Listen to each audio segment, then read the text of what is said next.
अन्नत विशाल भौतिक सृष्टि में और प्रत्येक जीव में स्थायी कुछ भी नहीं है। जो सब हम समझ रहे हैं यह सब सिर्फ प्रकृति का तंत्र है। प्रकृति क्या है? यह समय के साथ संभावनाएं उत्पन्न करने वाले अनेक कारकों से मिलकर बनी है।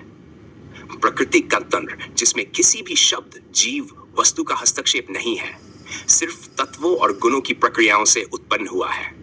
प्रत्येक चीज, जीव, वस्तु और शब्द में कोई आत्मा या परमात्मा का अस्तित्व नहीं है। एक से दूसरी वस्तु या जीव से दूसरी से मिलने के कारण तीसरी चीज उत्पन्न होती है। इसके पीछे एक बहुत बड़ा तंत्र है।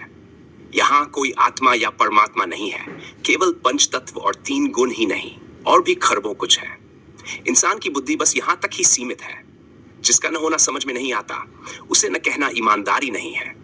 जिस तंत्र का समझ आ जाता है वह विज्ञान है, और जिस तंत्र का समझ नहीं आता उसे ध्यान या ज्ञान की श्रेणी में रखा जाता है। यह अस्थाई जटिल बुद्धि ही अस्थाई समस्त उन्नत विशाल भौतिक सृष्टि को समझाने में असमर्थ है।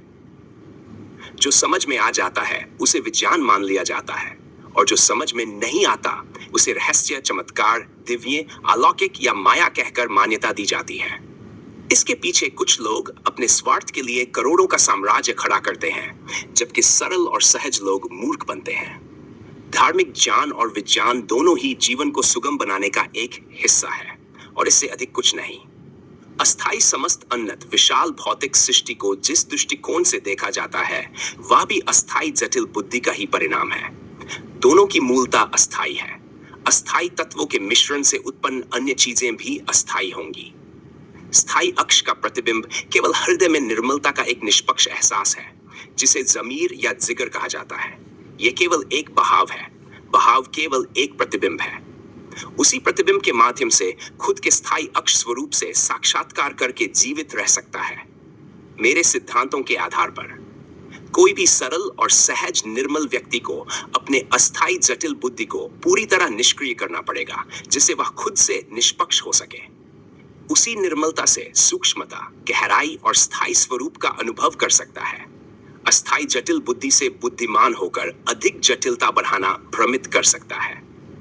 अस्थाई जटिल बुद्धि केवल जीवन के लिए अनेक विकल्प उत्पन्न करती है, जिनमें आध्यात्मिकता भी एक नया संस्करण है, जो लगभग 700 साल पूर्व अस्तित्व में आया। इस प्रणाली में मुख्य रूप से सिर्फ गुरु को ही लाभ होता है, और गुरु को रब से भी करोड़ों गुना अधिक मान्यता दी जाती है। दीक्षा के साथ ही शब्द प्रमाण में बंद कर दिया जाता है, जिससे तर्क और तथ्यों का अभाव होता है।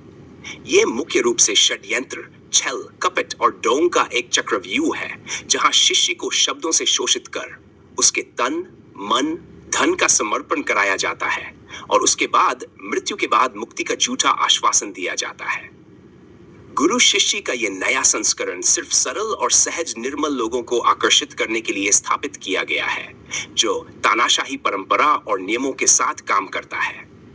यदि शिष्य गुरु से पूछता है कि जिस तथ्य के लिए उसे दीक्षा दी गई थी उसके बारे में पूछना गलत है। गुरु कुछ भी अनाप शनाप बोल सकता है और उस पर कोई प्रश्न नहीं कर सकता।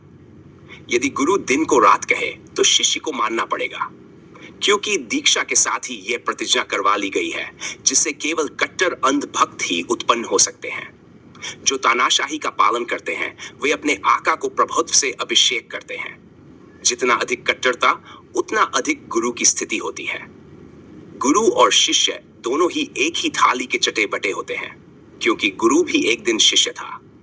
ये एक मान्यता है जो सिर्फ दीक्षा से शुरू होती है और शब्द प्रमाण में बंद हो जाती है। ये अस्थाई जटिल बुद्धि से बुद्धिमान होकर समाप्त हो जाती है।